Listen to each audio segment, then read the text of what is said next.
Otherwise, Kevin, there's a whole bunch we can talk about. Maybe like pass defense. Maybe we can start there. Yeah, I mean, it was dismal. I mean, Ohio State gave up 491 yards to Indiana, to Michael Penix. I think it was like the fourth most ever. I don't think they're going to ever approach the number one, which was 620 to Dave Wilson in Illinois in 1980. But to be determined after what we kind of saw here. A lot of guys just appeared to be out of position. This wasn't a case of like Penn State where Sean Clifford and Jahan Dotson made some plays. These were cases where wide receivers were wide open. I mean, just wide open. Nobody around there.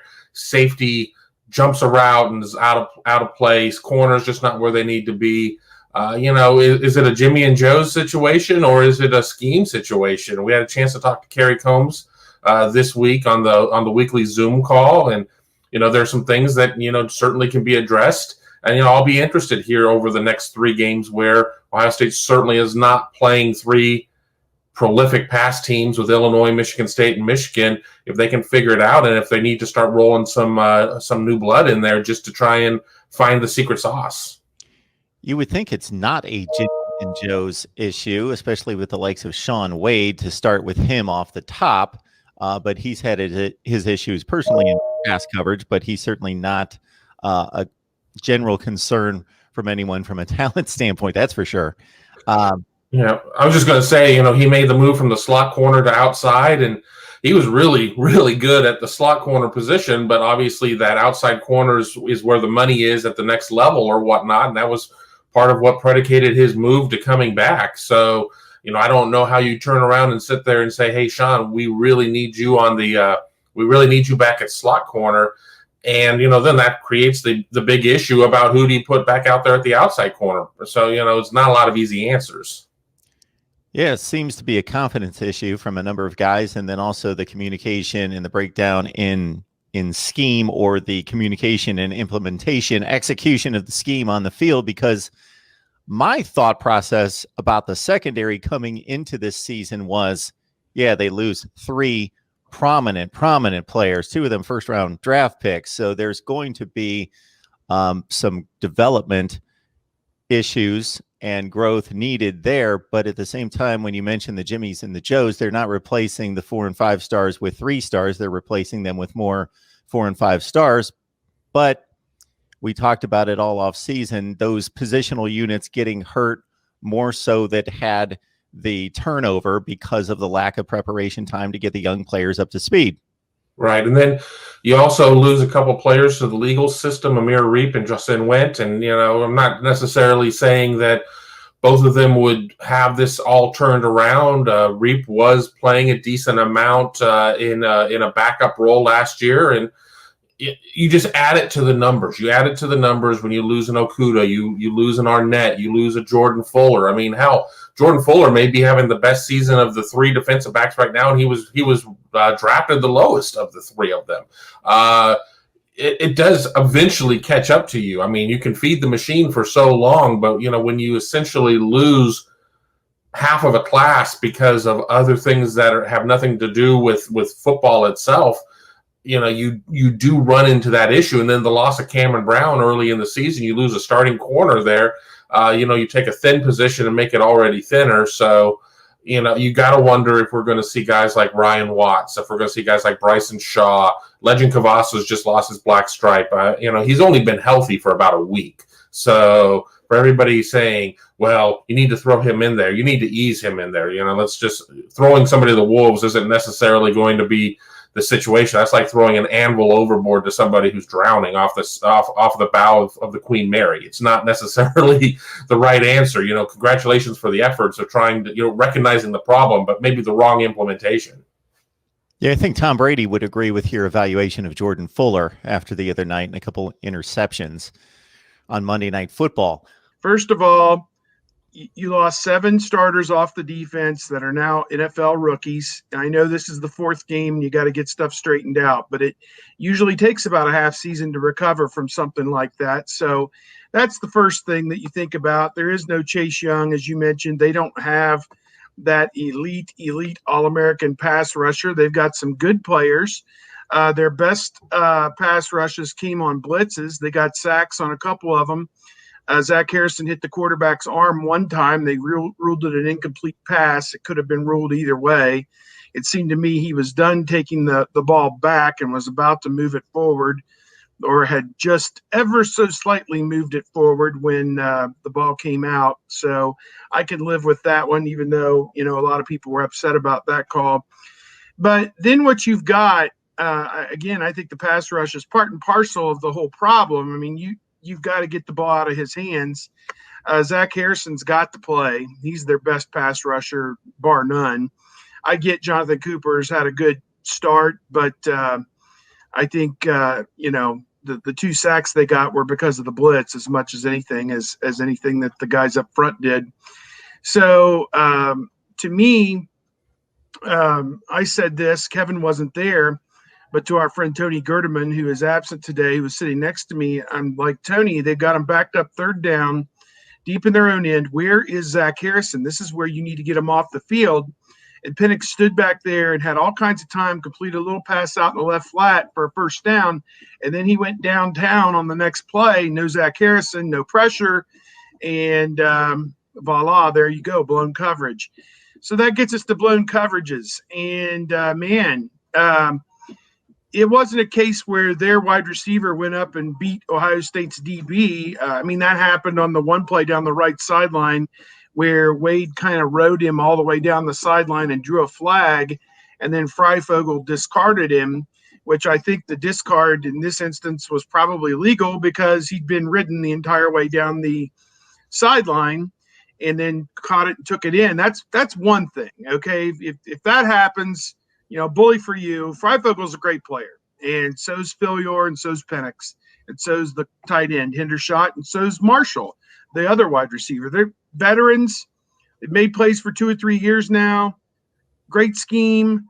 Their offensive line held up, didn't allow, a lot of pressure, a lot of sacks, but the other ones were all coverage breaks. When the guy is wide open by 10, 15 yards and there's nobody around, they run a pick play later on.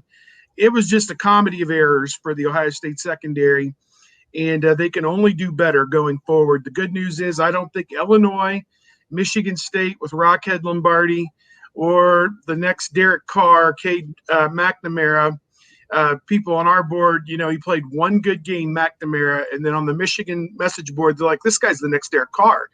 And somebody on our message board took the screenshot, brought it over, and said, well, that didn't take long, did it? So, they've switched off Milton and on to McNamara up there, and God bless them. And none of the next 4 teams, either Northwestern with Ramsey, he's just kind of pedestrian, it seems.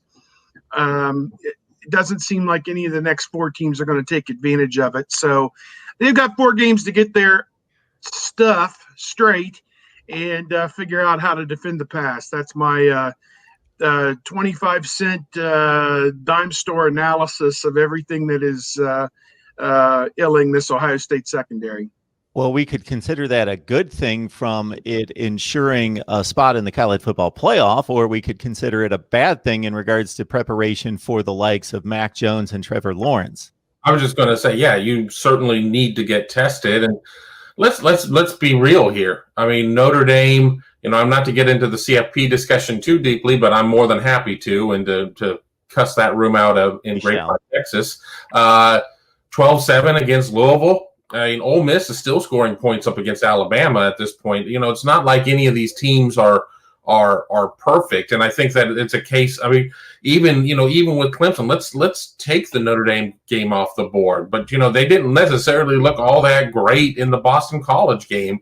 Yet you were having the talking heads sitting there saying, "Oh, they've dominated everything." No, they really haven't. They had to come back late in that game. I was sitting in a sports bar restaurant with at least with Steve. I don't remember if somebody else on the beat was with us as well, as we were kind of watching the game, and it was like, they don't necessarily look infallible, but I think you need those types of tests. But they need to be tests that you can sit there and make the adjustments to solve the questions or whatnot. And we're going to see over the next 4 weeks if Ohio State can solve this, or if we're going to see more of a situation akin to 2018 where the defense never really got it right. They were just able to apply enough duct tape at times just to keep it to keep the boat from sinking, and then finally their luck sort of ran out. Indiana ran 67 plays, and as we say, they are a very talented team. Welcome aboard, Tony, our good friend.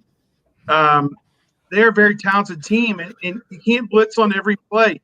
There's no one-size-fits-all answer to everything that is plagued this Ohio State defense. And really, they played 5 really good halves of football, both halves against Nebraska. In the first half of each of the last 3 games, I crunched the numbers. They're giving up like 100 yards on average in the first half of the last games and 5 points.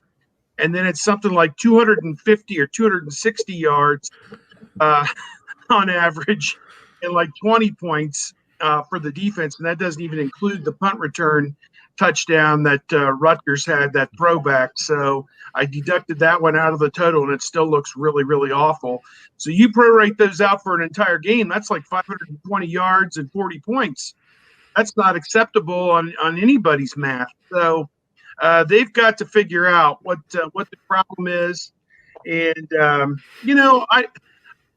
I'm going to err to the side of, Madison and Combs have been coaching football for a very long time, and same with Larry Johnson. They're going to get to the bottom of it, and Ryan Day is going to spend a little bit more time over on defense and make sure. And, one more factor I didn't throw in there is your depth.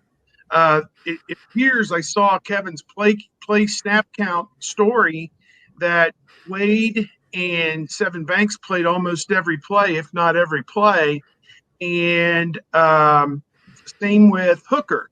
And then Proctor played about 2/3 of the plays, Williamson about 2/3 of the plays, and they probably went 5 DBs a few and pulled a linebacker or whatever a few plays. So that's part of your problem, is that we've never seen in the quote modern era against a high test offense that corners play an entire game. They usually only play like Denzel Ward and those guys, Burnett, whoever a few years ago, would only play about 2/3 of the plays because it was just too grueling to expect them to run for 67 plays. So when you lost Cam Brown, there went your safety net, and they're not comfortable apparently putting Tyreek Johnson, Ryan Watts, or anybody else out there just yet.